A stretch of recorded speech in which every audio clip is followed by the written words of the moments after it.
Chasers Nation, listen to me. Tonight is not a regular night. The GOAT, Lionel Messi, just scored goal number 900. That's right, 900.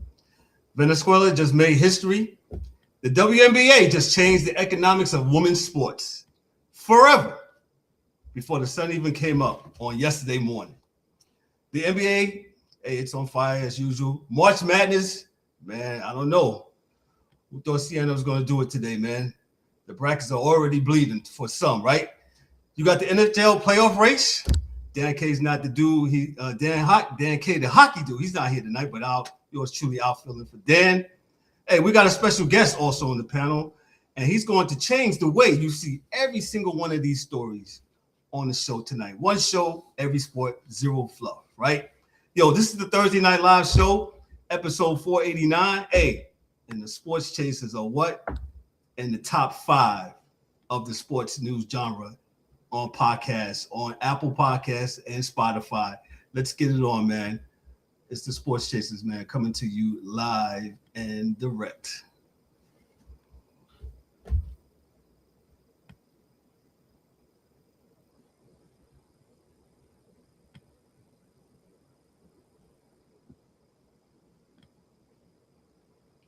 Live and direct.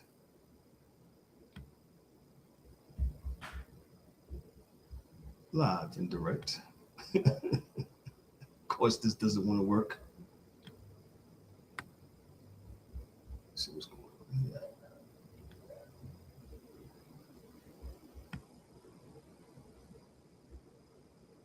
Well, it won't want to play our intro. How about that? For whatever reason. This is Sports Chasers, where real fans get real sports talk. Anyway. No hot takes, no narratives, just objective perspective, honest debate, and everything happening across the sports line. This is Sports Chasers. This is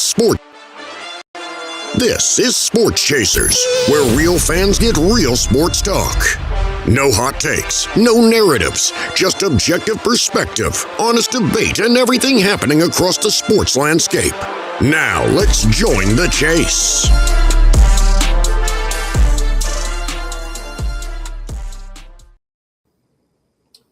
Well, as you can see, it has a mind of its own, man. Hey, thank you. Welcome to the Sports Chaser Thursday Night Live show.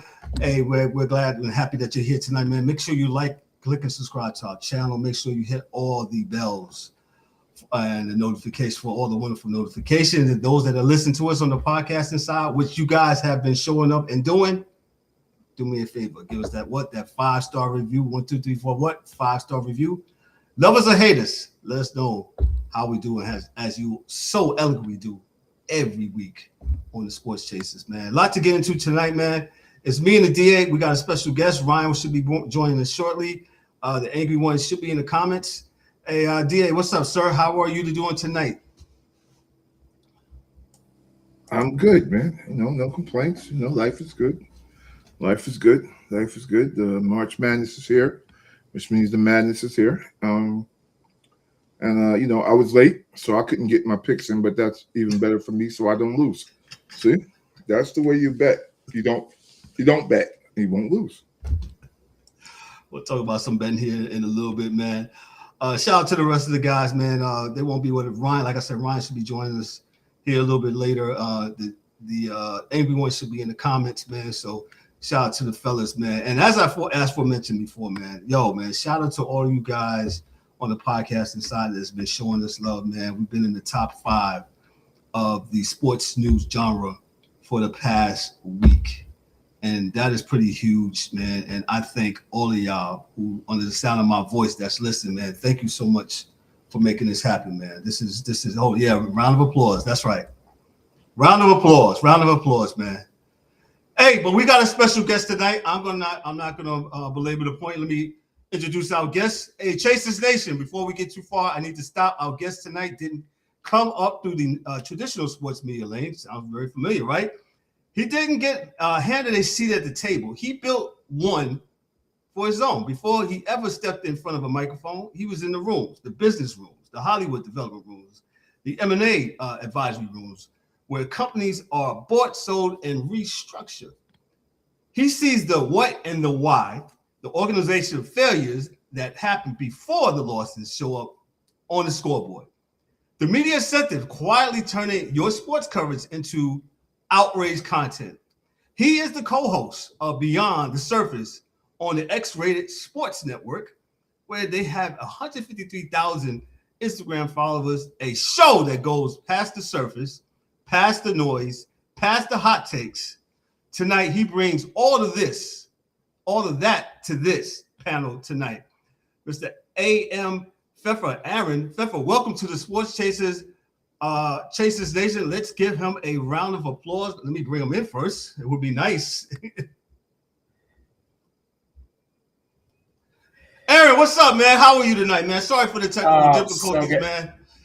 Kevin, DA, man, thank you guys for having me up. First of all, that was an incredible introduction. If I can have you do just like my own personal introductions for the rest of my life, that'd be great. You know, forget sports world, like that would be incredible. That's congratulations, you guys, top 5, get on the Sports News podcast. It's amazing. Congratulations. Thank you. Man, we appreciate it, sir. I'm back at you with the round of applause. Absolutely. Thank you, man. I appreciate it, man. We've been, like I said, since 2018, we've been doing this, man. And, you know, we ain't got no back end. We ain't got no machine behind us, man. We are the machine. So, we are the machine. Yes. Yeah. Life be life like it is today. You know, with some of the members there, they couldn't be here, they're sick and, you know, work and stuff like that, man. So kudos to the team, man. I love these guys for what they're doing, man. And your show reminds us of our show, how we look past the surface stuff when it comes to sports. Tell us a little bit about more before we jump into what we got going today, Aaron. Yeah, appreciate it. You know, our main host, Rick Kamla, you might remember him, big guy on NBA TV for a long time, yes. NBA radio for sure. So he's our driver, but the founder of the network, the X-Rayted Sports Network, and this is our flagship show, Beyond the Surface, is Dr. Phil McDonald, Dr. X. He is one of the nation's top radiologists, and a big part of what we do Beyond the Surface, we call it the XSN Clinic, where we're deep diving on injuries, and that's kind of been our thing, and people love it. I mean, hey, especially in the NBA, it's a catastrophe out there this year, especially. So it's never ending, and we really talk a lot about that, and some of our ideals, you know, get built off that. Dwight Walton's on the show, which is actually Dr. X's cousin, Canadian basketball legend. He's in the Hall of Fame up there, played on the 1988 Olympic team. He's awesome and has a lot of friends on both sides of the border. And then myself, obviously, and I kind of take the perspective from business, but the four of us. And then we have Brandon Armstrong. You might know him as B-Dot. He's an NBA impersonator. He's got a massive social media follower. He's hysterical. He comes on a lot. Pretty often. Yeah, he's fun. I mean, look, we're focused mostly on the NBA, but we talk about every sport and every hot news topic, obviously. Got you. I would say, and when I read your bio when we first connected on Podmatch, shout out to Podmatch and my main man Alex Sanfilippo, man, for putting us on that platform, man. It's a very great platform for those that's trying to collaborate with other podcasters, whatever genre you're in. You should holler at Podmatch, man. Shout out to Alex Sanfilippo, the CEO of Podmatch. But yours, from what you were saying and how you guys was talking, you know, I appreciate you guys because we here try to look past the stuff, especially the DA. The DA loves the business side of things. He'd be like, man, that's dumb. Why are they doing that? Why is that municipality paying for this stadium and they're only going to use it 8 times a year? He was talking about the Buffalo Bills because we're both former New Yorkers from the city, of course. You know, Buffalo's like 8 hours away from the city. Yeah. Westchester guy. Yeah, that's right. That's right. Yeah, there you go. So Brooklyn. My mother lived in Westchester. We live right there in Yonkers. Yeah, there you go, man. Yonkers Raceway. Yeah. We all. So yeah, we absolutely like to look at things from a different lens. Tell us about yourself, about doing the same. Yeah, you know, my day job, I went to Indiana University. I have a business degree from there, from the Kelley School of Business. Day job is business broker, M&A advisor. I still love doing that. You know, I work mostly with small businesses, talking about Main Street businesses, lower middle market businesses, small business owners, help facilitate the buying and selling of businesses. But it has helped me really, through a very different lens, look at sport. Like all of a sudden, you know, I'm general manager sometimes more than I am fan, right? Or I'm an executive, or you know, as we get older, the fantasies change, right? So like it used to be growing up, like, you know, am I going to be the the pitcher, if we're going to score the winning goal. Now I'm thinking about like, okay, well, how do I facilitate 136 million, in salary cap? I'm fascinated, and I'm so glad. I hope we talk about it. And I'm sure we will tonight. The WNBA, the CBA, like what came about in the past couple of days is just a tremendous, worthwhile conversation, and we can really deep dive behind the scenes together on it. It's a sea change for women's sports overall. And you know, in any negotiation, you're never going to get exactly what you want, you know. So you lie in the beginning, you know. You say, I want this, I want that, knowing you only want, you know, this and maybe some of that. So long term, what it means for the ladies in the league, is a lot going on with that, because they're still in 30 years in, right? But they're still really just getting their sea legs, which is weird, but they really are, right? Because they got a lot of growing to do, and they're still trying to grow in a lot of ways that'll stabilize the league. A lot of infrastructure things they are still working on to ensure that their league is going to be viable for years to come. So hopefully what they do will help. And the ladies have to understand that that, you know, them getting what they want is not necessarily the same as the league getting what it wants. So, you know, there's always going to be that little bit of a row. But yeah, I did a lot of. I'm a project manager, so or programs, and so bigger banks, when they buy other banks, you know, I roll in and do some things with that. So, which is pretty, you know, I guess for me, I'm not going to say fun. Yeah, it's fun for me. So I guess I'm like a nerd. I'm a nerd's nerd when it comes to that kind of stuff. So, but yeah, you know, when we talking about injuries, this Caleb Williams injury with North Carolina it's really going to hurt them. it's really going to hurt. They're going to have a tough time. Yeah, it takes them from being a team in the tournament without him. Yeah, it's going to be yes, sir. Because they're going from a team that probably had a chance of winning the whole thing to a team that has no chance of winning the whole thing. Yeah. So I agree. That's a big deal. Let me jump into Al's not going to be with us tonight. Al was going to be with us tonight. We'll probably do something on Saturday with Al, man. Al's our resident baseball expert, man, and he talks MLB. And so I'm just going to talk lightly about it. As if you didn't know, if you were sleeping on the rock, Venezuela, they beat Team USA on what was that Wednesday night? Yeah, no, Tuesday night, 3-2, right? Eugenio Suárez, he had the double in the top of the ninth. That pretty much sealed the deal. Bryce Harper, he hit the 432 blast in the eighth inning, while you know, USA pretty much was trailing at that time. I think they only had 2 hits. He hit that off of Andres Machado, and then you know, they came in and slammed the door. Team Venezuela in the ninth, in the bottom of the ninth, and they won the game 3-2. I think their only loss was to the Dominican Republic, man, and they were 6-1 in the tournament, man. So, and by the numbers, the tournament drew 1,619,839 fans, a 24% increase over 2023.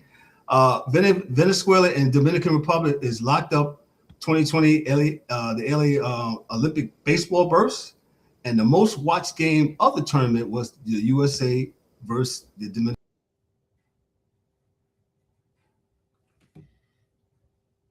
We lost our feet.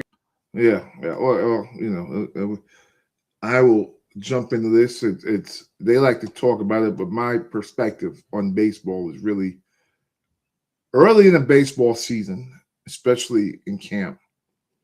Pitchers have a decided advantage over batters because the batters really takes them about a month, maybe 2, to catch up to the ball.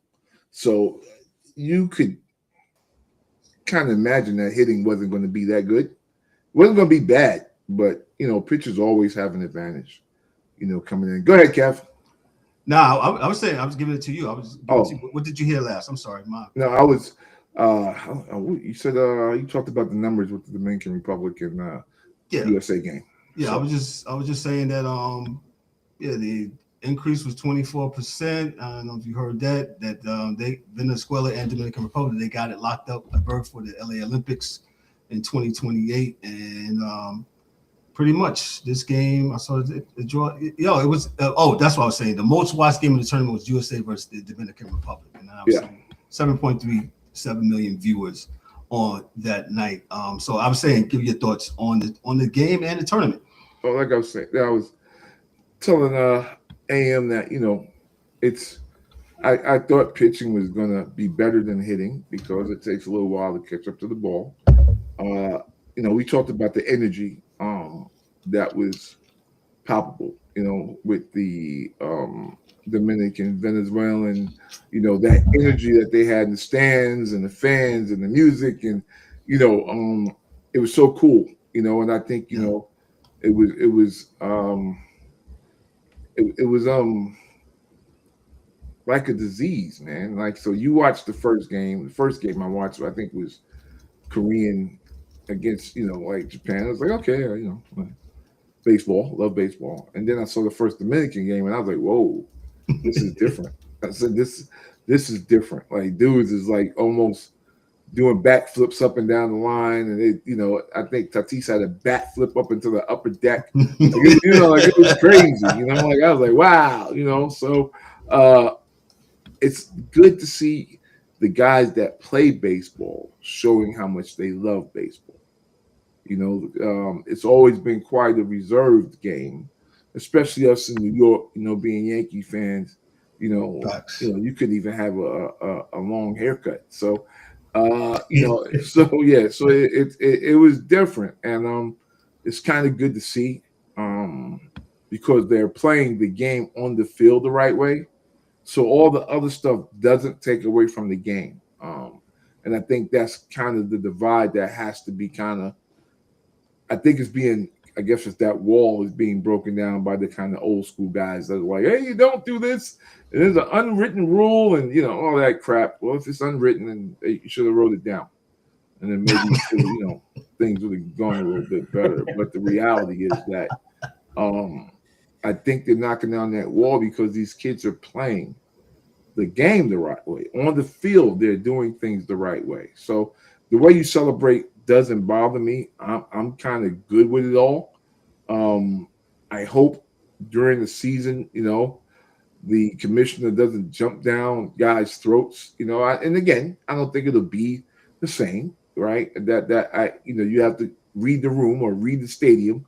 But I think it's good for baseball, and I'm hoping from a financial perspective, marketing perspective, that baseball can continue to ride this wave, and try to figure out a way to get young kids back involved. But it's a father and son sport. So I was talking to my son today about my grandson. He's like, "Yeah, I can't wait till we get to go to a game, and then when he gets old enough, I'm gonna get a glove and this and that." Because there's this little kid, man, and I think I sent it to you guys on Instagram, man. Like, I'm his biggest follower. The kid has to be like 1.5. He can't even talk. He really is weird. His father has him in the basement with a little batting cage, and this kid is raking, like with his little bat. I'm like, wow. Like I'm not talking about T-ball. He's hitting it. I'm like, man, I should want to do my grandson. I don't know how to catch up to this kid. I'm trying to work out formulas in my mind right now to figure out how we can catch this kid. And so on Instagram, that can hit anything. So, it's beautiful to see, man. It's just beautiful to see. And I'm glad that the tournament happened and people have fun watching. I will say this. I think, like I said, baseball has, to me, garnered a lot of momentum doing this. For the last two playoff series, I think they absolutely did garner some momentum. And the WBC absolutely made the momentum, to me, go up. And hopefully baseball, hopefully they can fix this collective CBA thing that's going down this the end of the year, man. So, AM, I'll give it to you. Your thoughts on the WBC? I thought it was great. I mean, I had Dominican Republic winning from the get-go, so it was kind of a nice surprise to see Japan fall away, the USA make it to the finals again in what was probably one of the most exciting 3-2 games you'll ever see with Venezuela. Look, I mean, hey, man, you talk about a country that's been through it. Good for them. As much as we're all, we want to wave the flag and say if anybody was going to take it, they've had a rough couple of years. But overall, I agree with you, Kevin. I mean, it's really exciting to think and to watch when these major world event sports come on, and they always bring and shine the spotlight on the major leagues itself. Mm-hmm.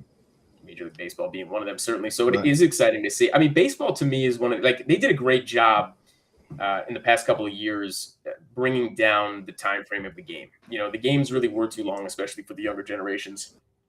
But live streaming sports is where it's at, right? Like everything streaming comes back to sports right now. A lot of that speaks to the women's leagues and what just happened with the WNBA. But specific to baseball, what a great background game it is, right? Like it's one of those where a lot of people don't have to necessarily pay attention to. So yeah, you want to see more people in the stadiums. You want to see more people excited about the players and the jerseys and everything about it, and certainly make it around the league, around the world. But really, it's such a beautiful, perfect sport for streaming, especially over about 2.5-3 hours. And it's got staying power in that respect. So you made a good point about. Go ahead. No, go ahead, Dave. I wanted to ask you, Aaron, what do you think is coming? 10,000-foot view of negotiations for next summer with in terms of it, yeah. I you know what? It wouldn't surprise me if there is a strike similar to what happened back in '94. I could see there being a stoppage. They're so far apart. It's different than what's going on in the WNBA. It's such a strange thing going on in baseball because of what those bargaining agreements show in terms of media rights, right? Because when you're talking about leagues, everything comes down to those 5 main pillars. And we're talking specific, media rights is always the number one thing, the first pillar, right? Everything. Then you're talking about franchise fees, but there's no more franchises really coming to Major League Baseball. They're not trying to expand, and the owners aren't throwing more infrastructure, and they already have the corporate sponsorships that they're ultimately going to get. So there's not much more wiggle room to go other than, what can we really get in long-term TV money or streaming money, and how much can the players share in that revenue? And the reality is, and it's a shame because everybody's already getting fed pretty well. I think there's just going to be enough of the players who are going to be like, nah, we want more. and they're going to strike. I always say this on the show. I always say that the MLB Players Union is the strongest union, on the planet. You go back to the reserve clause days, the reserve clause when you had Kurt Floyd, he won that in court, and then that led up to, a union, and then Marvin Miller, and which led to the MLB being the strongest union on the planet. And like you said, in 1994, when halfway through the season, and the Expos, they should have probably won the World Series that year. Because they've been dead on it. They are not going to ever agree to a salary cap. Now, what are your thoughts about a salary floor? And now we got a Pirate fan on this on this show. We also have a Reds fan. I think the Reds spend a little bit more than the Pirates, man. But Bob Netting, he doesn't spend anything. What do you think about having the floor? Would that fix that? It would help. That's for sure. Right. I mean, especially when you talk about small market teams that end up losing play. I mean, at some point, everybody's expecting, when does Paul Skeens leaves? Right. When does Bobby Witt Jr. get off of Kansas City? Right. Like Oakland having to leave where they did and move to a smaller place in Vegas, a smaller location in terms of stadium, and then what they're trying to achieve over there. Like, these small market teams cannot compete. Look at the Dodgers spending $1 billion on 3 guys from overseas. Yep. We're in a very big chasm in Major League Baseball, and there probably should be a pause and something to shine the light very differently, because outspending the way that the Dodgers are and the Yankees every year, who I've obviously been a fan of myself growing up, but it's a different sport. It's a different way you watch the games and care about these teams and expect the same 8 or 10 teams to compete. And it's exciting to see Milwaukee there at the end, the Brewers there every year, and the guys who were there, but you just know it's going to take a miracle for them to win the whole thing, at this point. True. So it's yes, a floor is going to help. My long way of coming back to you, Kevin, but like a cap would help a hell of a lot more. Indeed. Yeah, it would. I don't know. Like you said, it ain't gonna happen, but yeah, they've been dead set against it. I forgot one of the guys I quoted a couple of weeks ago, and he said, "Man, that's never gonna happen. We're never gonna agree to I don't want." He's pretty much said, I forgot he was on Baltimore. He said, we don't want our salary stifled. I was like, wow, he's talking about digging your heels into the dirt. So that's what's going to be. Well, I guess we can enjoy 2026 season, right? And we'll just have to worry about December 1st here in a little bit. Let me give you some more things about MLB baseball here. I talked about the fans that it drew, and so Rob Manfred, on this show we kind of praise Rob Manfred, and we also be like, hey man, what you doing, man? But he's wanted to tinker maybe a little bit with the WBC midseason. Let me just read this, and this is from Front Office Sports. It says Manfred openly floated the idea of moving the WBC from its traditional spring training slot to midseason, potentially replacing the All-Star game. His exact words to the Associated Press, he says, as the game continues to evolve, we have talked about midseason tournaments in general. About season tournament, this would be an ideal opportunity. He says the Front Office Sports says the key obstacle right now, Fox owns the broadcasting rights to the All-Star game through 2028. Nothing can be officially moved until those rights expire. And so they said, why would midseason be better?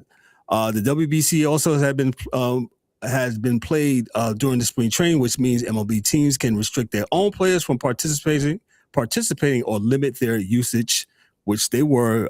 You saw pitchers say, hey man, you can't, my pitcher can't throw this but so many.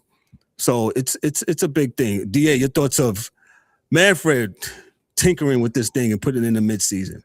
Tinkering is not a bad thing if you come up with a concise plan that looks like it's going to work. I don't think moving it is the end all be all, but I'm not opposed to moving it. If you think you're gonna, it's not a matter of having players involved, because they'll be involved for their countries, but there are some logistical things Correct. That need to be worked out. With players that are not in the major leagues coming over, what their teams are doing at that time. Will they get time off in their leagues to come do this? And all those things. But I'm pretty sure those things are probably low to mid-hanging fruit, per se. But if you're going to get rid of the All-Star game, which is not necessarily a bad thing, there are going to be some people that are opposed to that. But the World Baseball Classic doesn't happen every year. So you can tell folks it's just like, every 4 years you have to, and I don't think people have I don't think it'll be too bad, if you're doing it every, 4 years. I don't see it being, the end of the world. So you just have to have a plan. People will always follow you if the plan is solid. If you don't have a solid plan, then, nothing's going to happen. So, but I don't think it's a bad thing. Gotcha. AM, your thoughts from a leadership perspective of making this trying to work? I like it. I from a leadership perspective, it's lead by example, and already you've seen examples around the world that are starting to work. The NBA and the Cup that comes pretty early in the season there is working. It's been a success so far. Look at the Euro leagues and what they do with soccer, how they pause their schedules every year and bring their players over and do certain cups. And like DA's talking about, if this is a once every 4 years kind of thing, and you can create a swell and you can create excitement around this, and you can bring it into the summer, because baseball, man, that's the boys of summer. That's when this should be played, and that's when it should be exciting, and it shouldn't be just, wedged in spring training just to accommodate, the one league that's here in the United States. Like, this is now like everything else. I mean, you're trying to expand around the world and get people excited. Especially in Japan, especially in South America, and certainly you saw what Italy did and how good they were. Yeah. Even Great Britain fielded the team and were competitive. But it's like, yes, absolutely do this. This is where the leagues are heading, and this is what the fan bases want to see. And all-star games, let's just be honest with each other, they're kind of nonsense. I mean, the NBA did a good job finally this year doing something. The NFL, come on. It's at this point, it's just skills challenges. I mean, the MLB is the only one that kind of like you get to play for something. But, if you do it right and it's once every 4 years, you're not going to interfere with it. I look at the and if Dan was on here, he would absolutely be hitting the crowd cheer button. The NHL got it right when they did their what was the thing last year? The Four Nations tournament. Four Nations Challenge. That was intense. That was whatchamacallit. I mean, look at the Olympics this year with the NHL. And how they was able to create some buzz and excitement. I talked to my dad the other day, and he was saying, man, he said, do you see how this thing is? How in March, it's crazy that we got this much excitement and buzz going on about baseball in March. It's just crazy, man.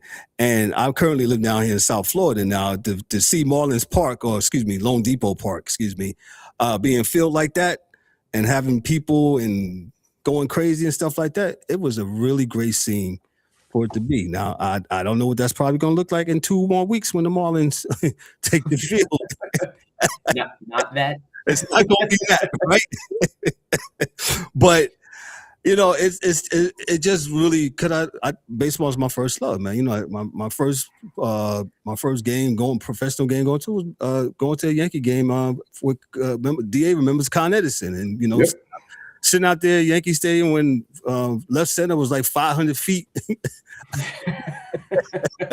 They said they have hence brought the seats in. The fences in, man. But I'm just glad it's doing it because baseball had it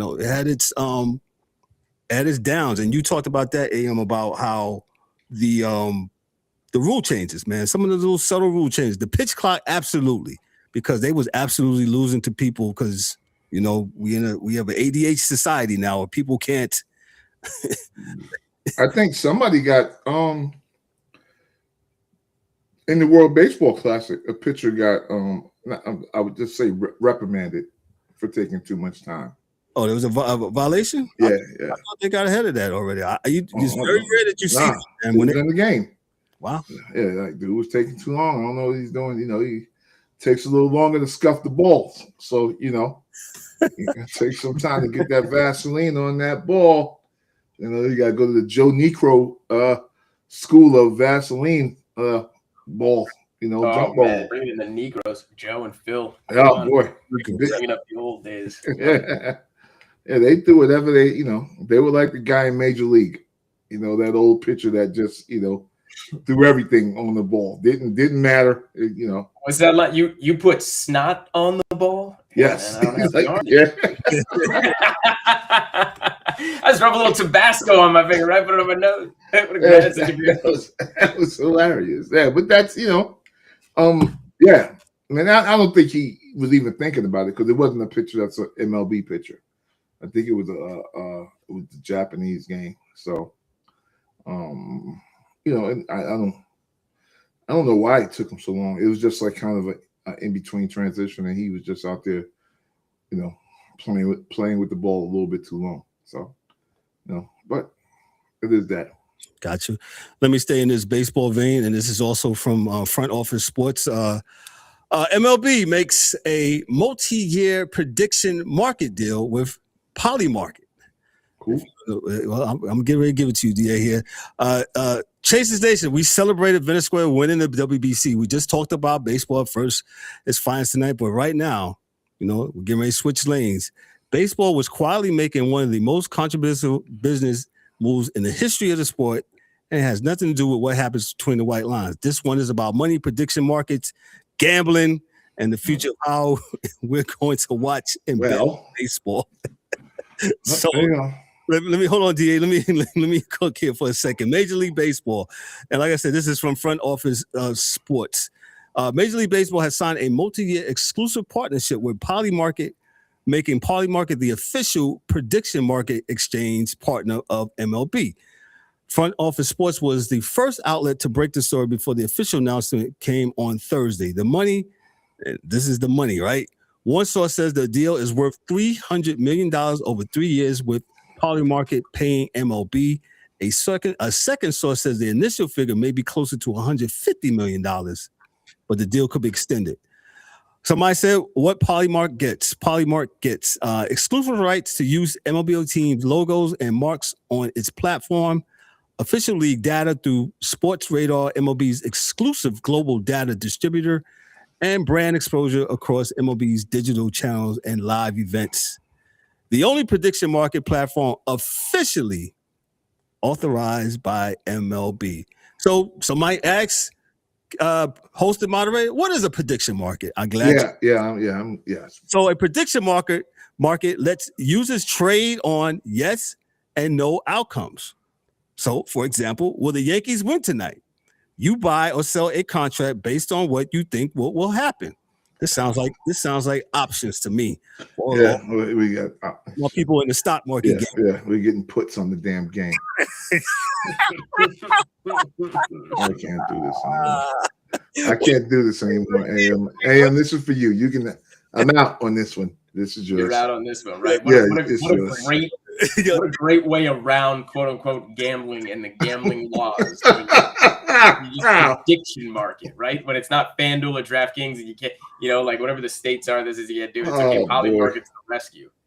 I saw this a couple weeks ago because I saw it coming. I've been seeing this prediction. I said, "What is this?" And I saw other leagues, the NBA, I think football. I said, "What is prediction markets?" And I did like a deep dive. I said, "Man, this ain't nothing but options." And like you said, puts and all that stuff. DA. Let me just read a little bit more.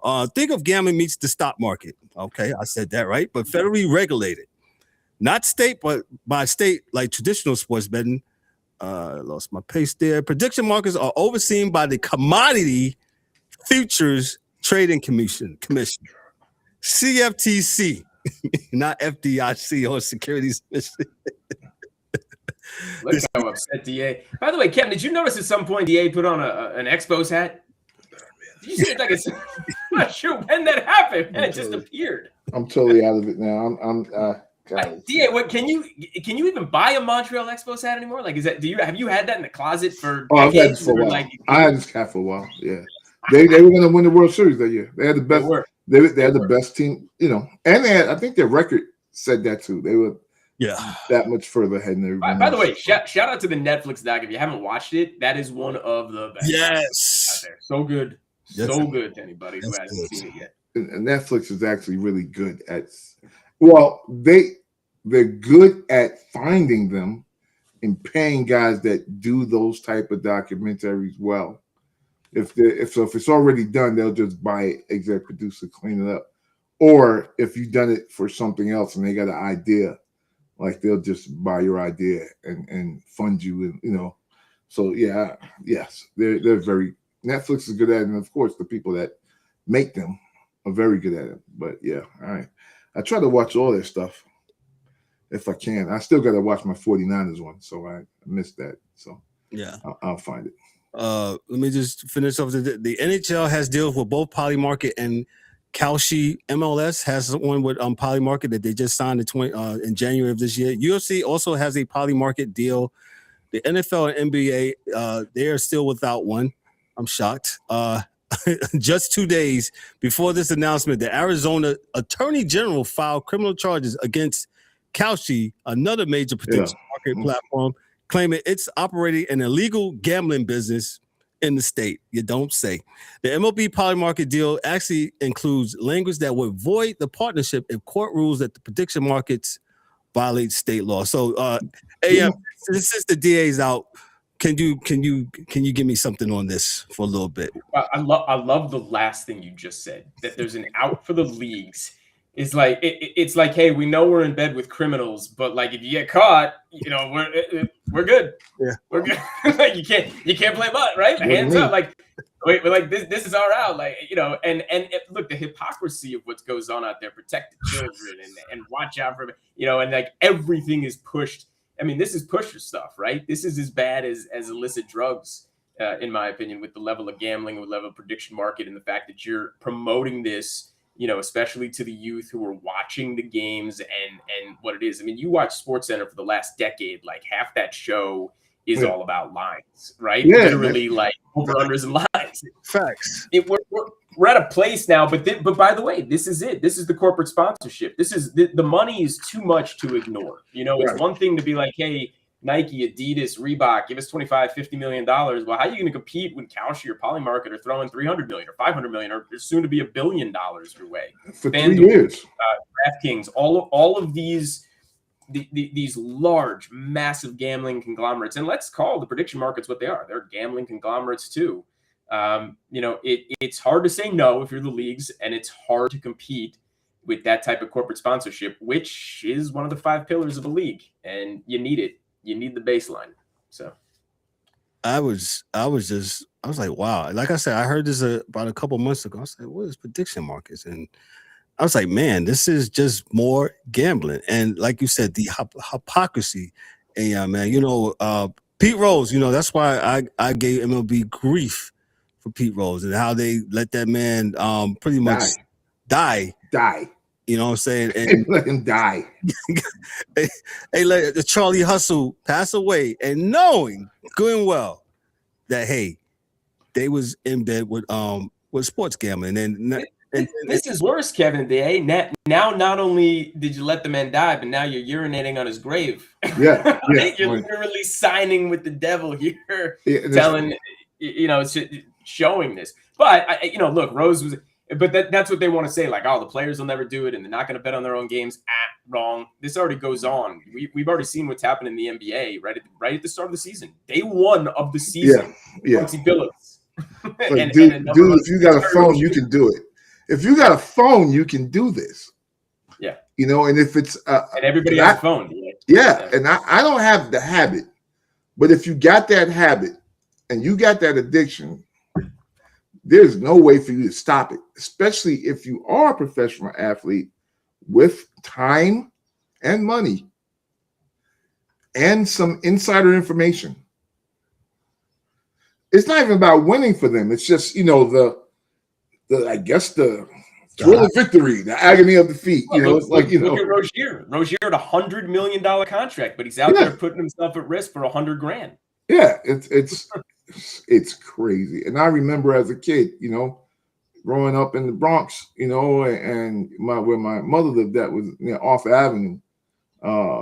And I knew a lot. That's the first bookies I ever met with those guys, you know, good guys. But, you know, they always said, never get in the betting, D, never get in the betting, because they're always going to be there. They're never going nowhere. So, you know, I just don't think this is good for sports. And I always think the appearance of impropriety equals impropriety.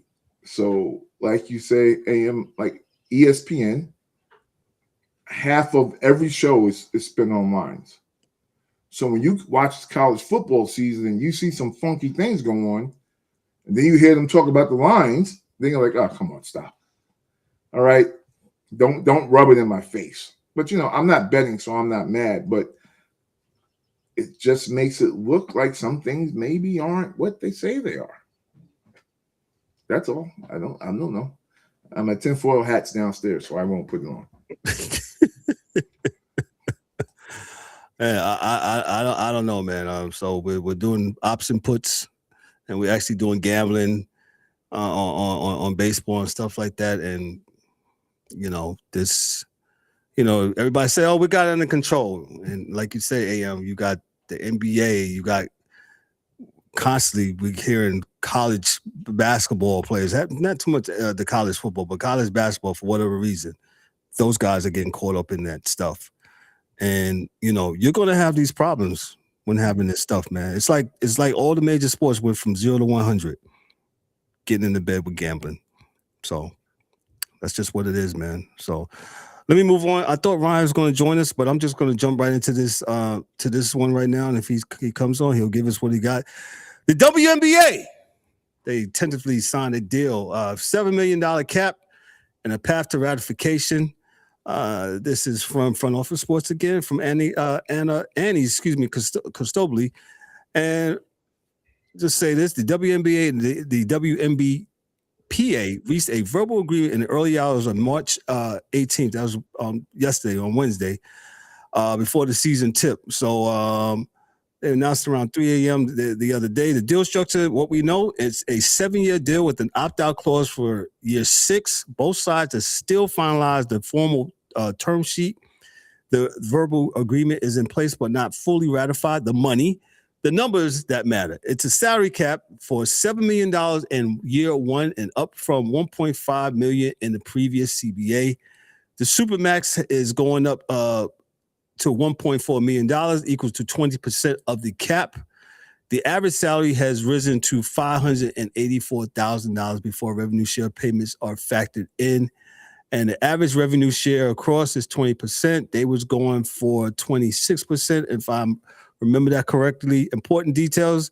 Beginning in 2027, players can only be cored, meaning locked to her team if if she has 6 years of fewer service.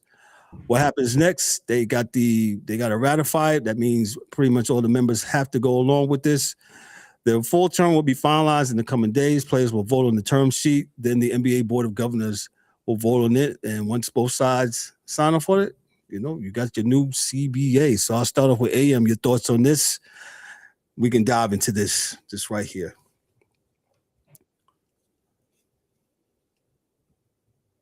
Yeah, sorry, you were cutting out there for a second. Can you guys hear me? Yeah, I can hear you. Mm-hmm. Yeah. Okay.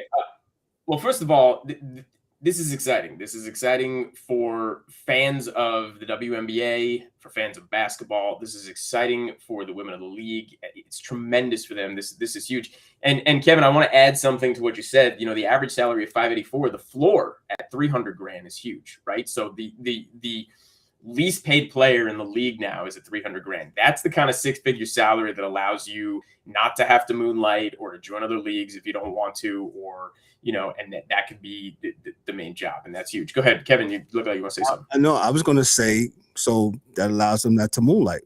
Will they still moonlight though? I think a lot of them will. I think a lot of them will, because again, the season's only from May to October. There's plenty of other time to do other things. Especially play in other leagues potentially, or have other jobs, and that's up to them. But they don't have to if they don't want to, right? Well, to say where you live and how you live, I can't speak to that obviously, but it's at least something where you went from about $66,000 to $300,000. That's tremendous. The 20% though, I want to be clear about this. The 20% revenue share, it's not a total misnomer, but it's nowhere near what the men get. And I'm not just talking about the percentages, right? The men are a straight 50% of the gross revenue, but there are no strings attached. And I think a lot of people should do well for themselves to understand that the women are getting 20% of the gross, which to me is the huge win as well. Because if it was the net, or if they had taken net on anything, it would have been a problem. It would have been a terrible precedent. So they're at least getting gross, but there are some constraints around what that gross revenue is. And I think people would do well to understand what the 2 or 3 restraints are, because it's not a full 20%. And the same way the men, it's not an apples to apples comparison, the same way men get 50% with no restraints. However, having said all of that, what's going on with the WNBA now that this is out of the way, I think people should really pay attention to not only the fact that $2.2 billion is coming to the league over the next 11 years on the media rights deal, which is what really perpetuated all of these talks and why it took so long to get done, because of that type of revenue coming to the league. But you got 2 more teams coming to the league this year, okay? The team that came in, Joe Lacob owns the Golden State Warriors. He brought in the Valkyries a couple of years ago, right? At a $50 million franchise fee, okay? And at the same time, Toronto's team, which is coming in this year, is coming in this year, $50 million franchise fee, because both of those were done at the same time. And that is a good 10x from what it was 10 years ago when it was $5 million. Well, guess what? The Portland Fire are also coming in this year to be team 15. You know what they paid in their franchise fee? $125 million.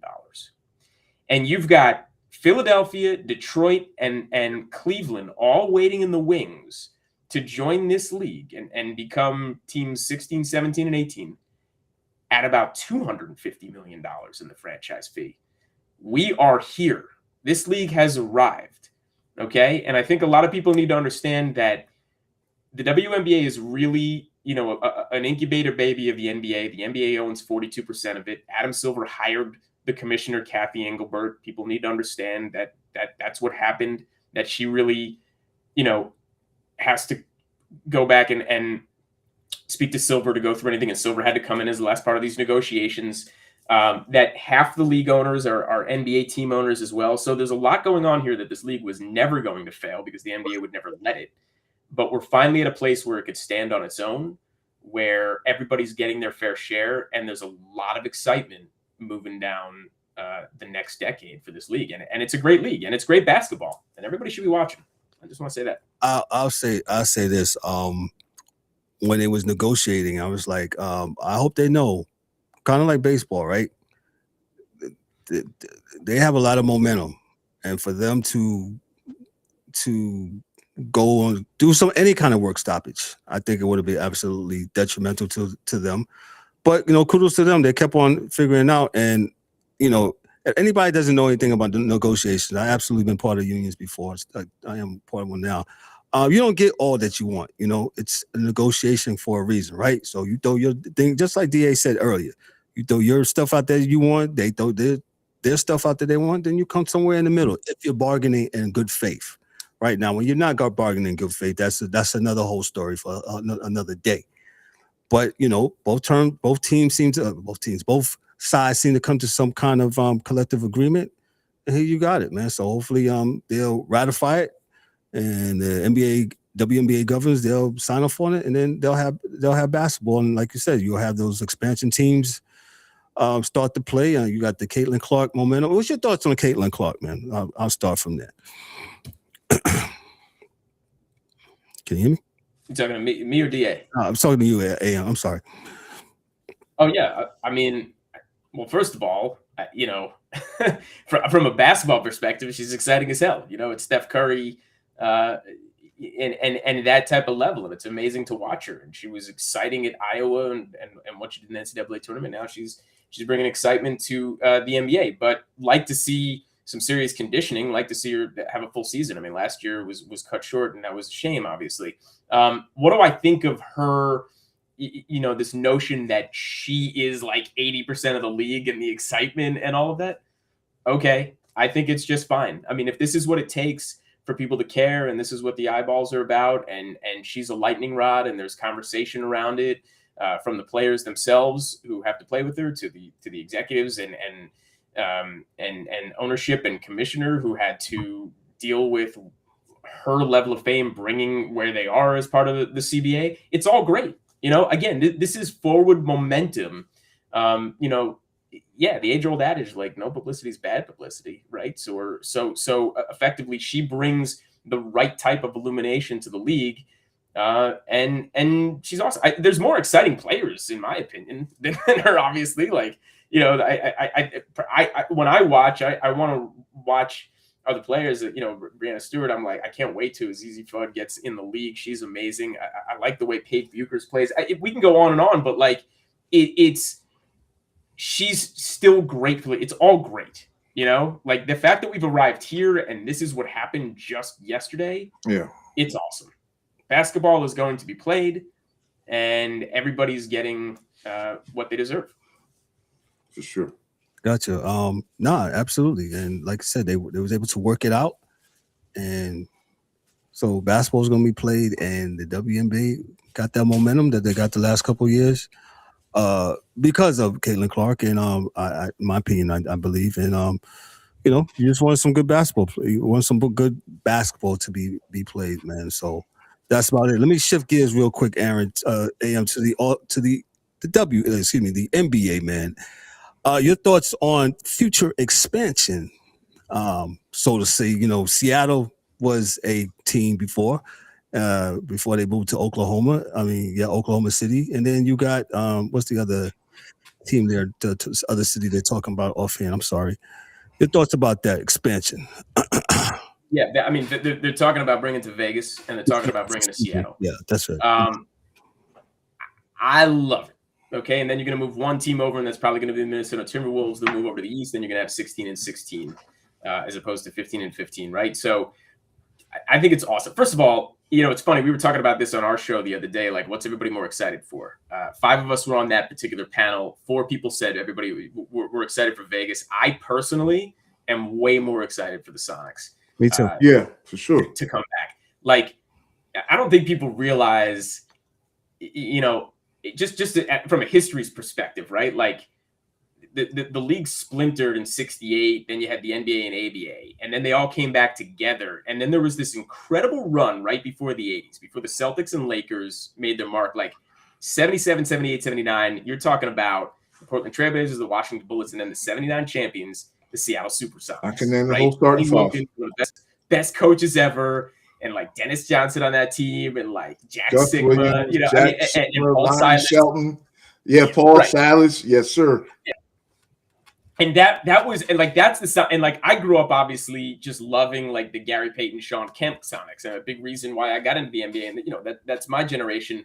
But like then Durant, and he got to play 1 year there before they moved to Oklahoma City. Like Seattle is an incredible, beautiful, amazing part of this country. There's 4 million people up there in the metropolitan area. Get Seattle that team again. They are beyond pumped to have it up there. It's an eclectic, diverse place. Oh man, I want to go back up and see a game in Seattle way more than I want to go to Vegas and see. I want to go to Vegas because it's Vegas, but but like I want to not more than I'd want to see a basketball game there. I think it was interesting, by the way. I don't know if you guys saw LeBron just yesterday, because there was all this talk about him retiring and then ultimately becoming the owner in the Vegas, and he was like, "No, I got no interest in that anymore." Okay, well, where'd that come from? They said he got priced out. That's the word. He got priced out. That's what it was. You think he got priced out? I mean, I don't know. He has like, so his group, like any group, probably has as much money as any group. But I do everything when I talk about money and prices, what it's worth to you. So like we talked about Brock Purdy, that's my quarterback. I don't think he's a $59 million a year quarterback. Oh, I think he's a good quarterback. Let's pause there for a second, Dan. Like, what were they supposed to do though? Oh, when his time came up to get the extension, ready? To get the country. Ready? This is what they tried to do, right? And this is why it took so long for them to get the deal done. They wanted to see what else they could do, because Shanahan, in his mind, believes, because I'm pretty sure it wasn't a Shanahan decision to give him the $59 million. He's cool with it, got no problem with it. Probably wasn't his decision, because Shanahan's a guy that's like, I could put Bozo the Clown in my offense and it'll work. And that's pretty much what you see. Like any quarterback that plays in his offense does relatively well.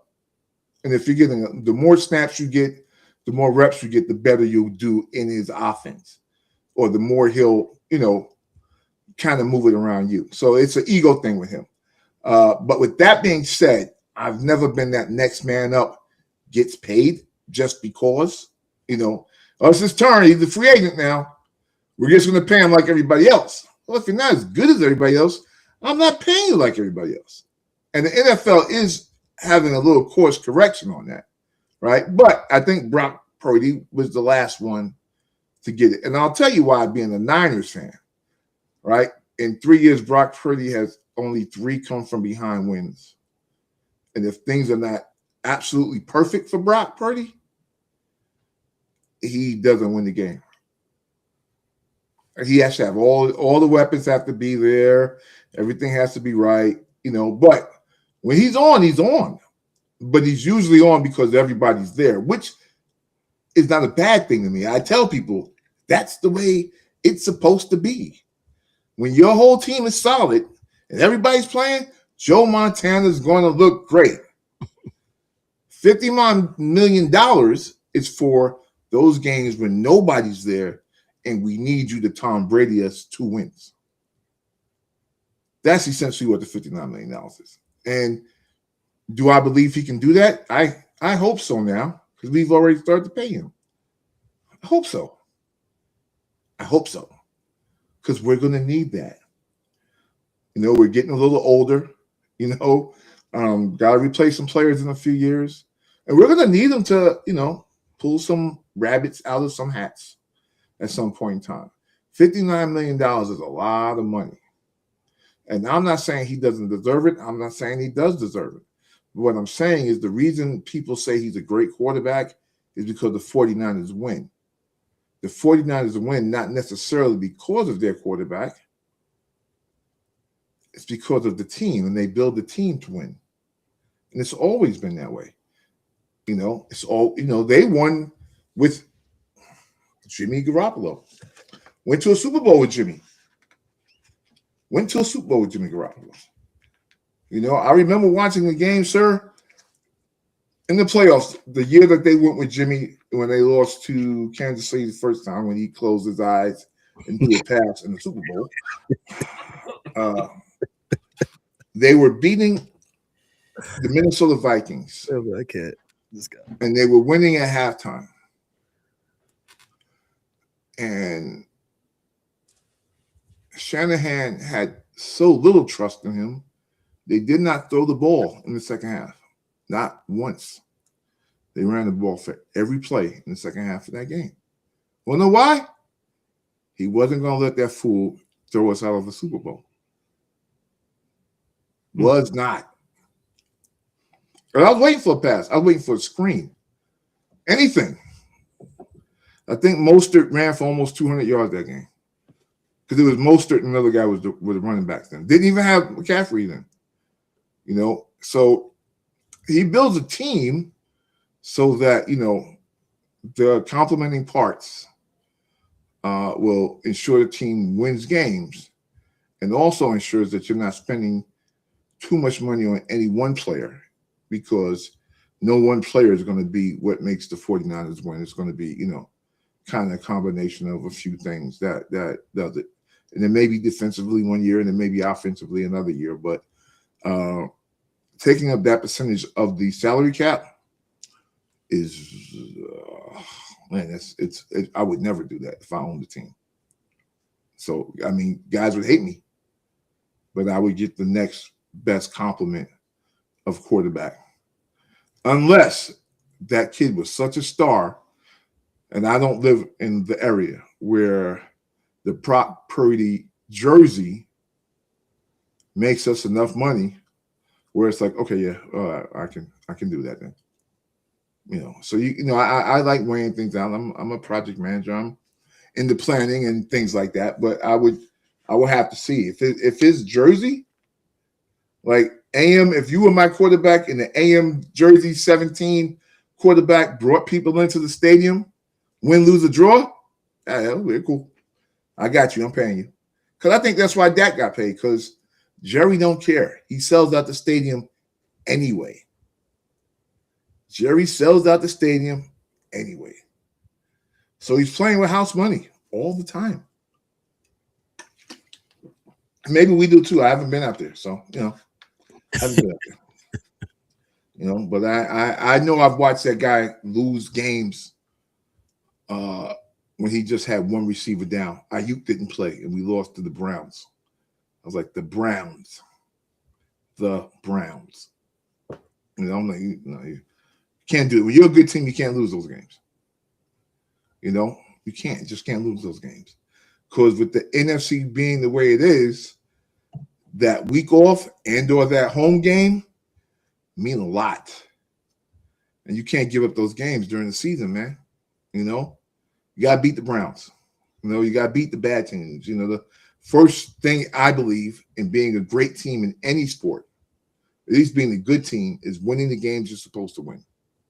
Air quotes, supposed to win. Because, it's a game and sometimes things happen and it's their night and their day or whatever, and they're just whooping up on you. But reality is there are teams that you believe that you're supposed to beat. And there would, I'm just waiting for Brock to be $59 million worth of quarterback. That's all. I understand where you're coming from. I know what you're going to say. I will let you have the court, sir. No, I appreciate everything you're saying and where you're going with it. You made a great point about the percentage of the cap that you wouldn't let him eat that up. Even though it goes up so much every year. Yeah, it does. Yes. It's. But I want to say this, and I don't know if I was going to go in this direction. To me, it's not the percent of the cap per year what becomes prohibitive is how you're structuring the deal, Right. and when the guy falls apart, and how you have to either move off of him and it kills your dead cap, right? Yeah, Which is effectively what's happening with Tua right now, or Rodgers to the Jets, or what happened with Russell Wilson to the Broncos, even though Peyton was able to overcome that. Or obviously when you're paying a guy all the money, like the Browns did to Deshaun Watson, or what Lamar Jackson ultimately means when you start paying these guys into the stratosphere of 50, 60, $70 million, or you're praying that he turns out to be as good as he's supposed to be, like Trevor Lawrence was in the second half of last year. These are the things that come around. But, Trevor Lawrence is first round pedigree, first pick in the draft, like Mr. Irrelevant in the sixth, seventh round, like never expected a $59 million man. Yeah. And, if you have it in line the way Kansas City does, where you're able to restructure Patrick Mahomes year in and year out, even though you're kicking the can down the road. Okay. Right. So it really feels more like you're paying even the best quarterback $40-45 million because you're using bonus structures, right, or what you're going to do with Josh Allen moving it down the line. But if you have to keep doing that with Brock Purdy and he's not giving you the return, and Mac Jones can do exactly what he's doing, or just 80% of it, then I'm with you. Then I agree with you. I really do. But it seems absurd because he really does feel more like a $35-40 million guy, and that's a lot of money, especially when Sam Darnold's winning the Super Bowl on that kind of price point up in Seattle.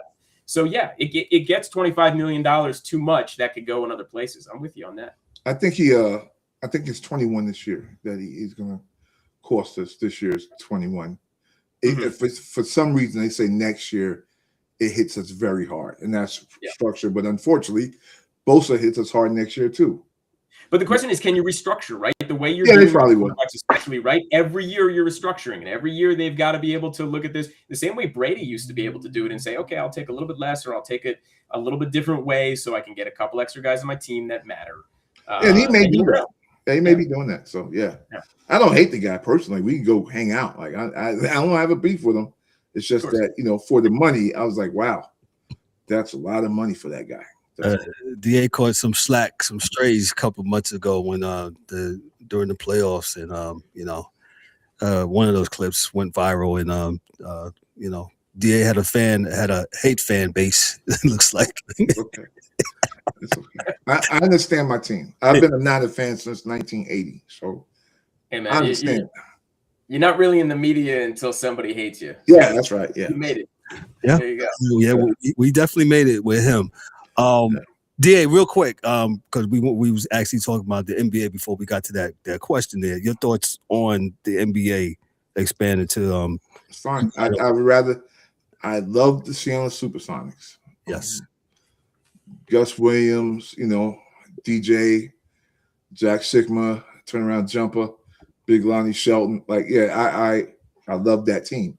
And I think the city of Seattle will support that team. Vegas is a different story. It's almost like that'll probably be like the Knicks, like where it's like the games are an event, and transient people, like you may not have a real fan base there, but you'll always have it packed out because it's like a show. You go into the game and being seen is like a show. So that can hurt the prospects of a winning team because ownership stops caring about winning because they're winning, in their wallets. The profit margin is there. Like I said before, an owner's job is not to win championships. The owner's job is to make profit for the folks that put money in. So the reality is that can hurt them as far as, being aggressive, looking for players. And maybe the first few years, but I can see a team like that, kind of dipping into the doldrums because you don't have to win anymore, right? You get to Vegas and you don't necessarily have to win to pack out wherever they play at because it's Vegas. It's a show. You being there is a show. They got the cameras on you. Oh, hey, Kevin's at the game with Gish. That's what it is. Whether you won the game or not becomes, offhand part of the story. So I would definitely, for me personally, I would love this. They're both going to happen, but I'm more excited for Seattle. Long story short. Gotcha. We got Ryan, our NBA, WNBA guy. Ryan, what's up, brother? How are you tonight, sir? What's going on, fellas? Hope you guys can hear me. Yeah. Yeah, Ryan, we was diving into the NBA expanding. Your thoughts on NBA expansion? Go ahead, sir. Oh yeah, it was long overdue, especially for Seattle. Yes, long overdue. They basically took OKC from them like a thief in the night. But yeah, long overdue. Happy for Seattle. It's a great market, great basketball tradition.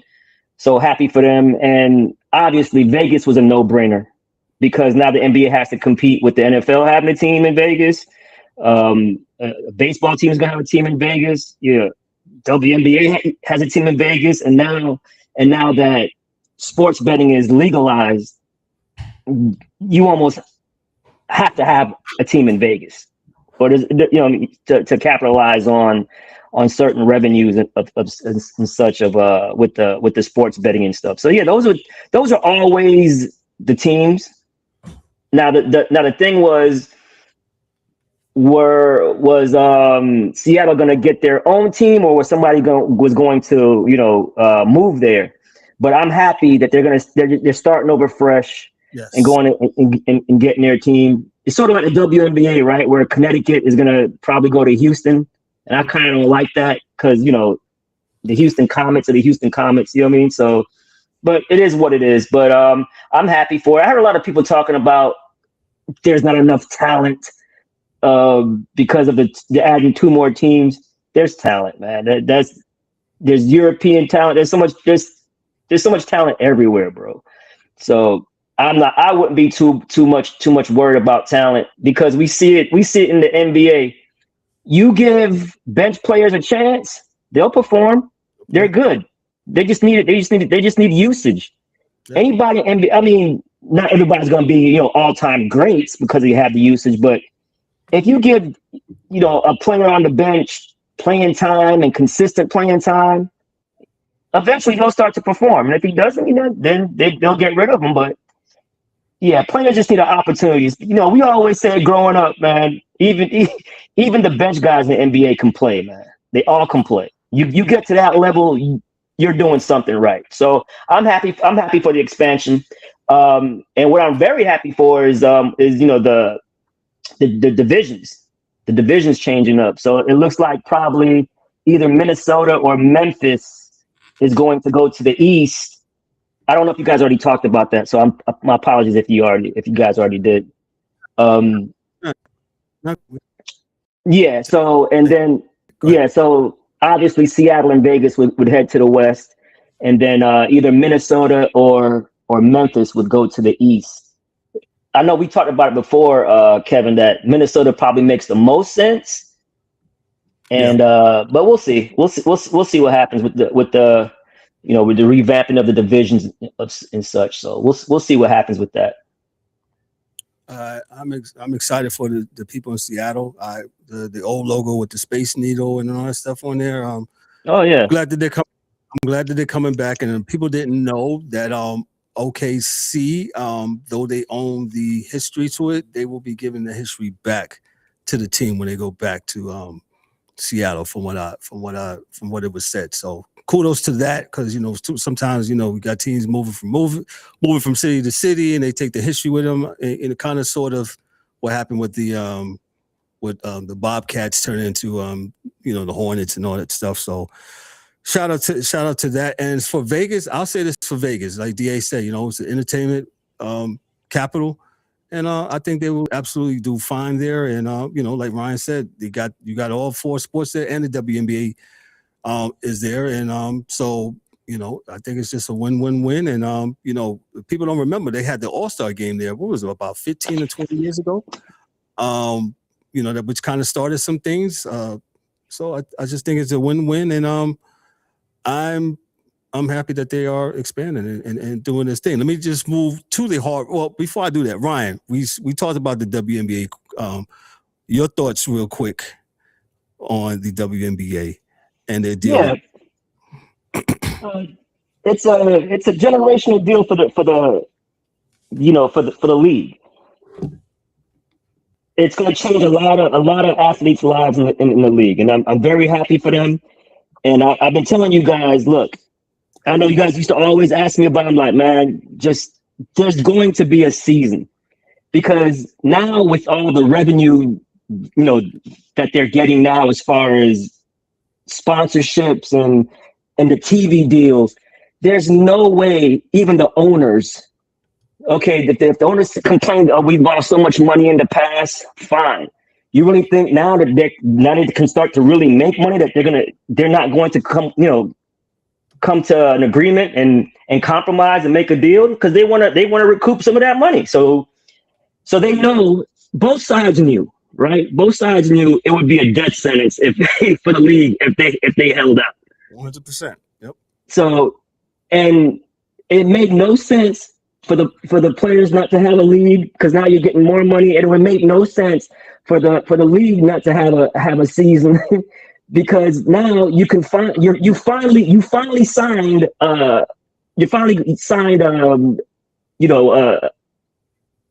TV deal. So you finally now have a $200 million TV deal. Everybody's going to get paid now. So, and I always said it was about the revenue. It wasn't about, obviously it's about, how much they make per season and their contracts and things of that nature. But the revenue sharing was always the sticking point. And I'm happy that they came to a compromise. I think it's a win-win situation for the league and for the players, and everybody wins here. So it's a good time. It's a good time, man. And with negotiations, they'll always throw out a timeline, right? That just to make it seem like, hey, on the owner's part, hey, we need to do it by this time, for this to happen, to fall in line, because they have the expansion draft, they have the free agency, they have the draft, the regular draft. So a lot of stuff had to get done, but the union and the players, they did a good job. They steadfast, they held the line, and they did a good job. But they could have got more, they could have got less. I think it was good. I think it was good for everybody, for all parties involved. I think everybody did a great job, and let's just build for the future now. So very happy for them.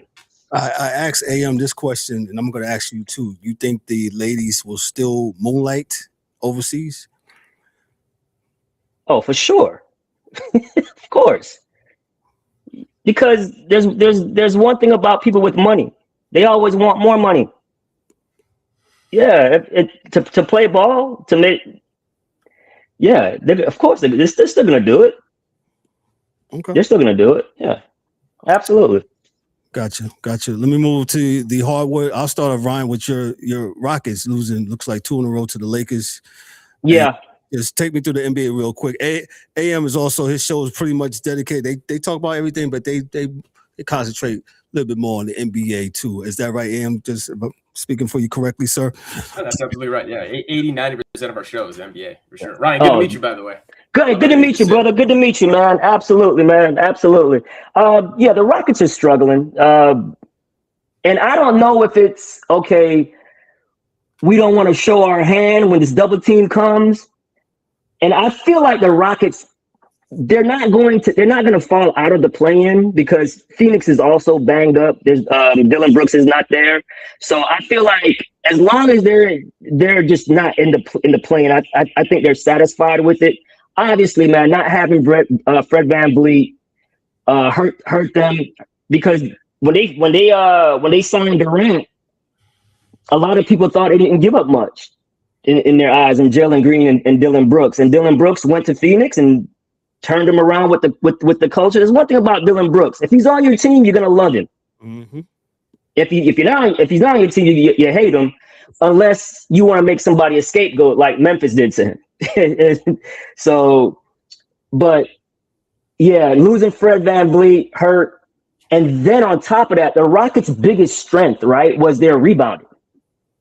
I mean, they're still number one in the league in rebounding, but when they had Steven Adams, they would dominate the league in rebounding and offensive rebounding. So that was and for one, they're not a good shooting team. They started off the season hot.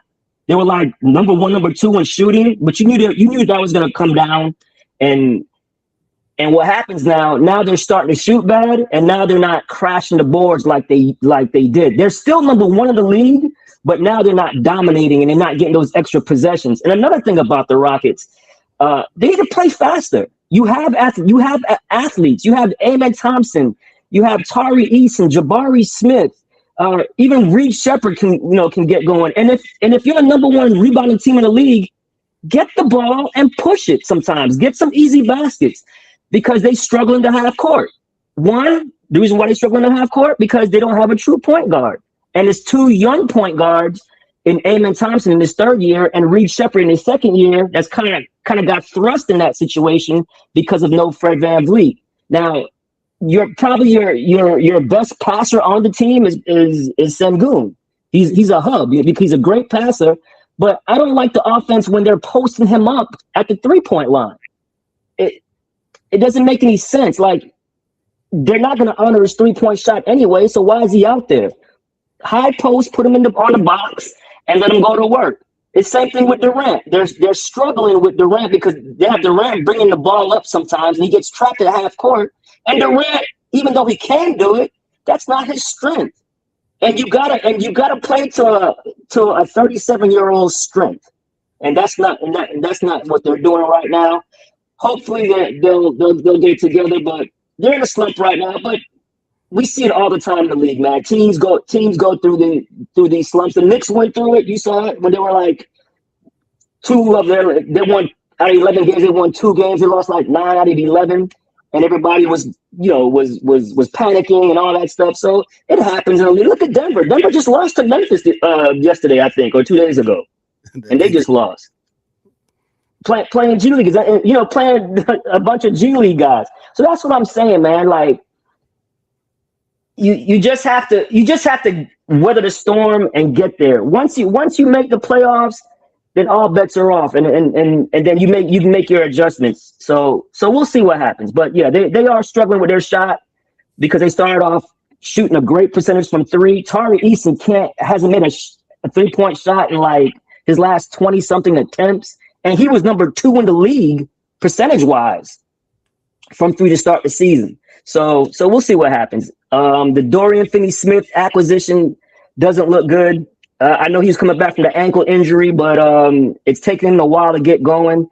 And he just looks a step slow. So we'll see what happens. But hey, the Lakers, they were in their funk. Remember, Lakers went through it too, and now they're turning it around. So we'll see. It's a long season, man, and you just gotta get lucky, make the playoffs, get lucky, stay healthy, and then try to make a run. Gotcha. AM, your thoughts on the Rockets? Anything with the NBA as we wrap this thing? I love Ryan's passion for his team and thinking about it. What's going on? The Rockets have a problem. Houston, we have a problem. I hate to say it. I hate to say it to anybody who's a Houston fan and listening out there. But look, Ime Udoka is one of my top 3 favorite coaches in the league. I think he does a tremendous job. I like how he brings it along. I like the ship that he runs down there.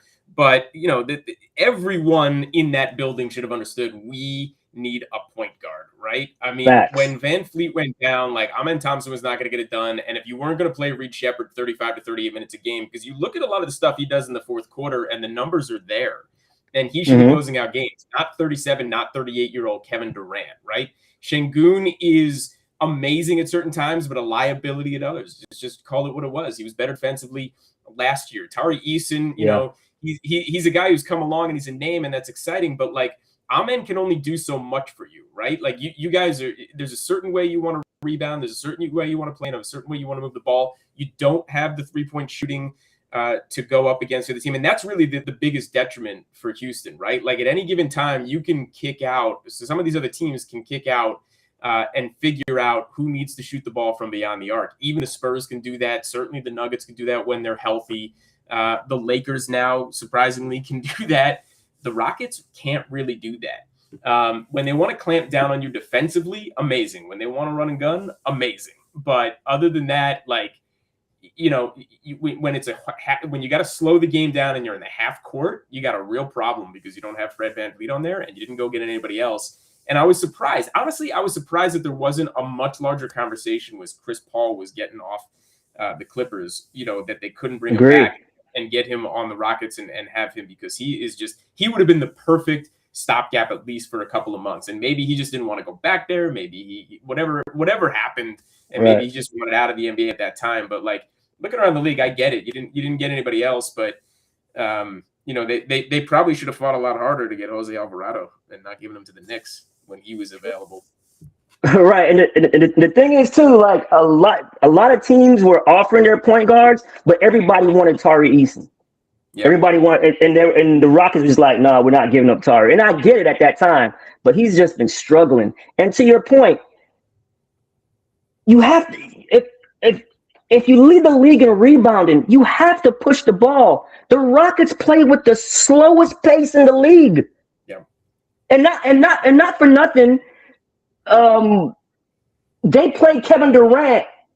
He has the third most minutes played this season, behind Maxey, Amen Thompson, and Durant. So it's because the whole thing about the Rockets when they got Durant was they have so much talent that Durant's not gonna have to do too much. Well, hell, man, they put too much on his plate. Too much on his plate. And I like you said, I love Ime when it comes to his defense and him being a dog coach, and he's fiery. But you can only call out your team so much in the media and talk about, oh, we just got punked. Listen, nobody's out there going to be fighting and doing all that. So he needs to chill with all that. Oh, my team just got out punked and out physical. Stop, man. Call some plays. Run some offense. Put your players in the best position to succeed and win offensively. I mean, I don't see high pick and rolls with Sengun and him rolling to the basket. And again, I don't know if he doesn't want to show his hand. I'm not sure. But they're also the worst team in the clutch. And that was the main reason why they got Kevin Durant, was to solve that issue, because they couldn't close games last year. We saw it in the playoffs with Jalen Green. They couldn't close the game. So, and again, all bets were probably off when they lost Fred. So all bets was probably off of the way they wanted to play. But to your point, they didn't go out and find a point guard who can steady the ship, like you said. But and there's another thing. The rumor is that Fred might be able to come back, and that's why they didn't get a point guard. But how can you count on Fred coming off an ACL tear that quick? So we'll see what happens. Man. But but all your points were spot on, bro. All your points spot on. I can't even come back at you with anything. Kevin, I love that you got the East up. I mean, just moving on to that, like looking on screen, you talk about what's going on the last month. 6 through 10 in the East is the most exciting part. Even Philadelphia in their free fall makes it exciting, and Toronto just above them, hanging on best they can. But like the Magic making the run without Franz again, Hawks 11 in a row, right? Balling. CJ McCollum was an afterthought as a salary dump, and now he's playing big minutes. Kuminga, not even healthy beginning. Jalen Johnson is a dude. He's real, Yeah.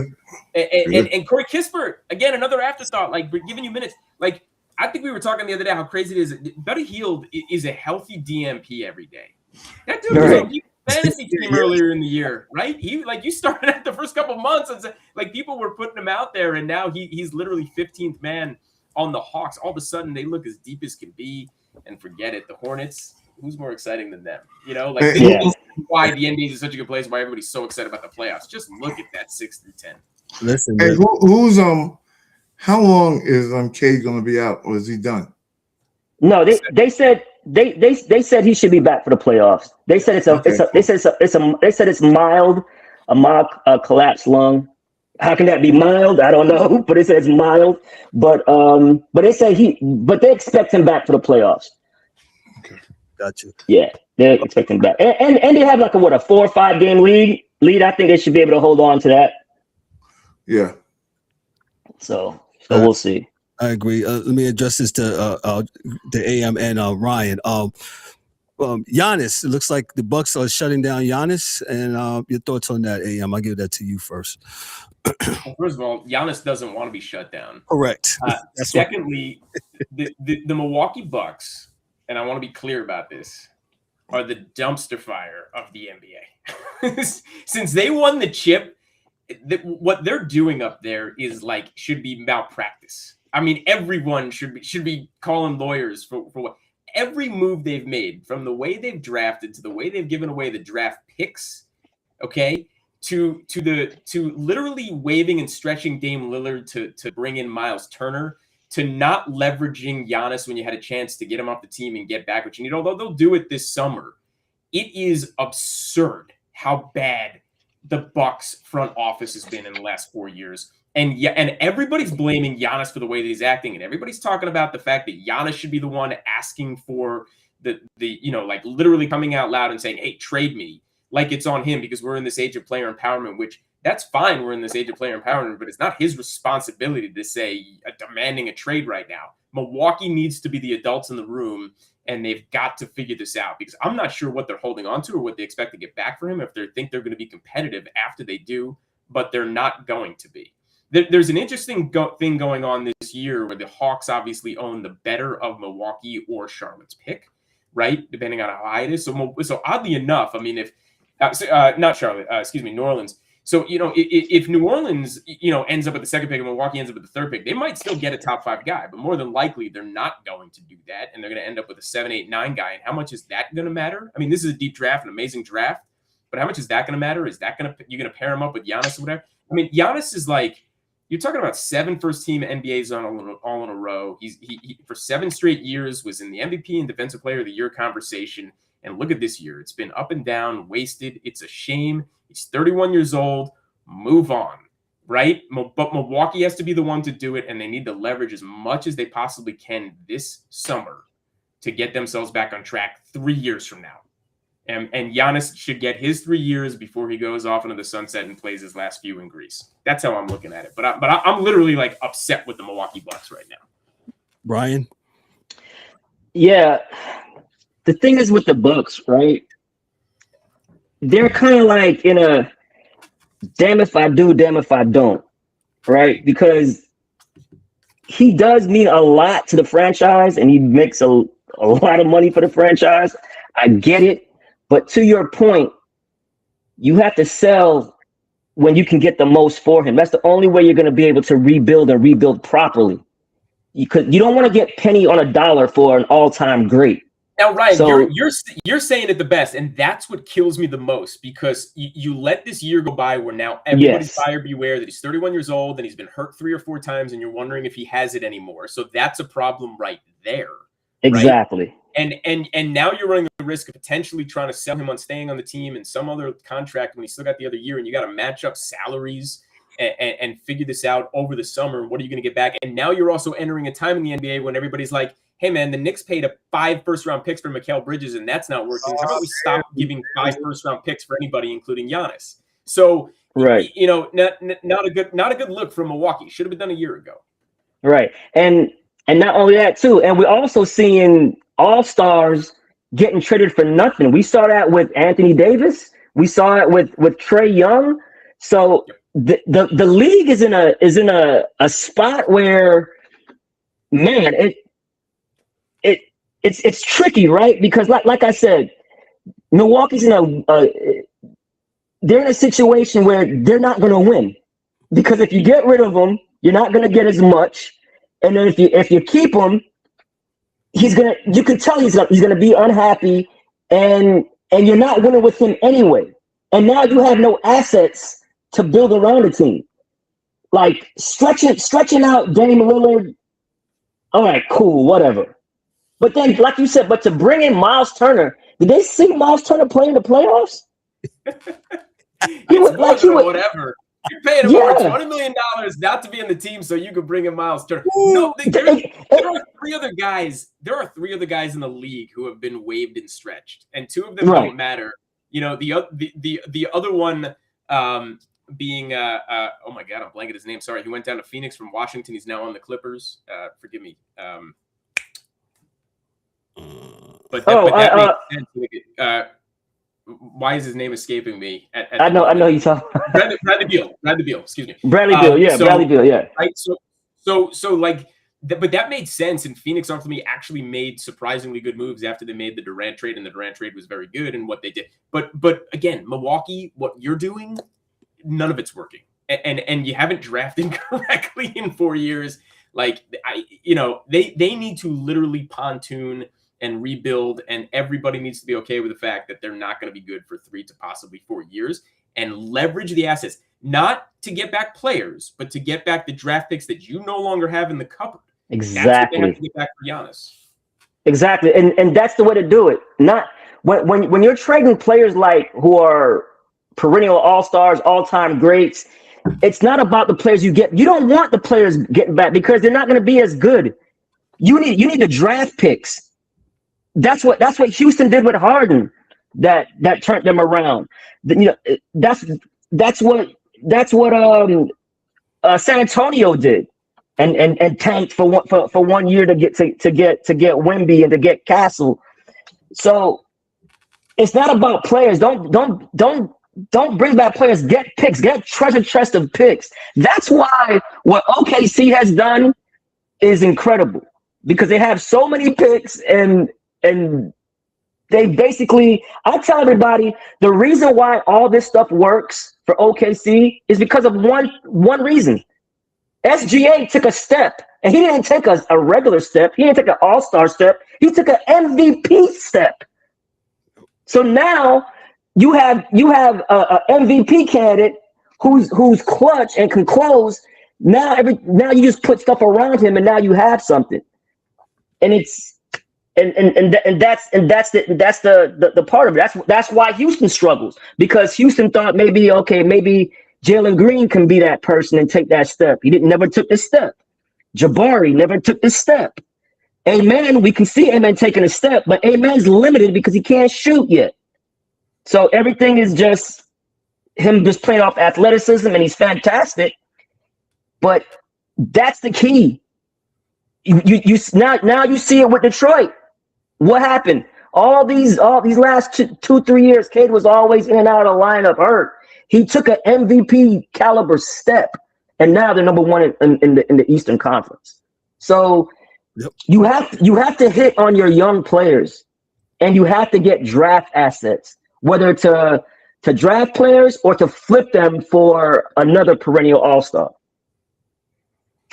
Gotcha. Well, yeah, I mean, Giannis can be said so much about him and how that whole situation was handled. And Ryan said this a couple of months ago about this whole situation. Like, I think Ryan, and if I misquote you, please forgive me. Yeah, no, what's up? He was playing both sides of the fence, so to speak. He was, of course. Yeah. Just being straight up, be like, yo, man, y'all need to do something. But no, he decided to take that approach, and that's why he's at where he's at, man. So Ryan, appreciate that for the NBA and the WNBA.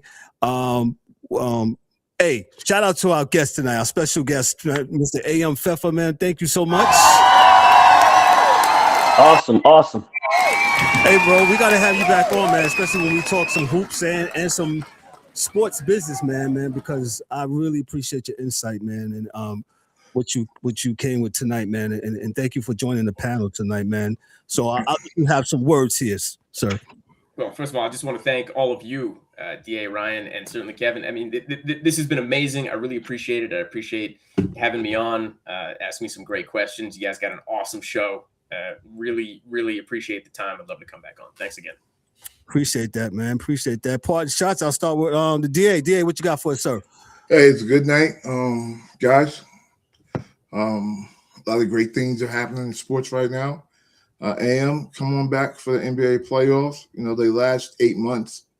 So anytime you come back, there'll be the NBA playoffs to be on. So you come back for that, you know, September, whenever they are over. I'm not really sure anymore. Everybody have a great weekend. Be safe and be careful. All right. One love to everyone that's not here tonight. I appreciate that, DA. Ryan, what you got for us, sir? No, man, just hey, March Madness has begun. best time in sports right now, man. This is my favorite time in sports. This week right here with all the Cinderellas and man, Duke almost got up out of there, man. So yeah, we talked about now Michigan is struggling a little bit. So they up by 9. They was down. They were struggling. Yeah, they up by 9 now. So yeah, by 9. Yeah, but just great time in sports. Baseball's right around the corner. And hoops, playoffs, awesome. So yeah, man, let's get at it. No doubt. Appreciate everybody on the panel tonight. Shout out to those guys that weren't here, to the crew. Shout out to Mike Mills. Shout out to Dan K, the hockey dude. Shout out to D-Dub. Shout out to the Angry One. Shout out to Al, our baseball guy, man. Thank you guys so much, man, for making this do what it do, man. Hey, shout out again. Ryan, hold on, Ryan. We can't, because you wasn't on the other night. Ryan. Yeah. Yo, we're top 5 in the genre of sports news, man. Hold on 1 second. That's crazy. That's dope, man. That's crazy. And like I said before, no machine behind us, as DA alluded to. We are the machine. Your thoughts on that, man? No, what the first thing I said when you guys asked me to come on this show, the first thing I said, man, was you guys were always thorough and consistent. And that's the key. Being consistent, being thorough. Hey, we're not always gonna agree. Sometimes we get heated. Sometimes we do agree. So right. Yeah. So it's a lot of great personalities on the show, man. I love the guests that you always bring on. Hey, like my man right now, AM, nice to meet you, brother. Knowledgeable people, passionate people, and it's just a good time, man. It's just a good time. So, and it's out of love of sports. Yes. And that's one thing sports does. Sports are gonna bring us together, man. Period. Yep, that's what I have in my email signature. Sports should brings people together, either win, lose, or draw, man. So that's it, man. So shout out to all those that have made this happen. That's listeners under the sound of my voice. I thank you very much. Thank you for all of our supporters. Thanks, guys, to the crew.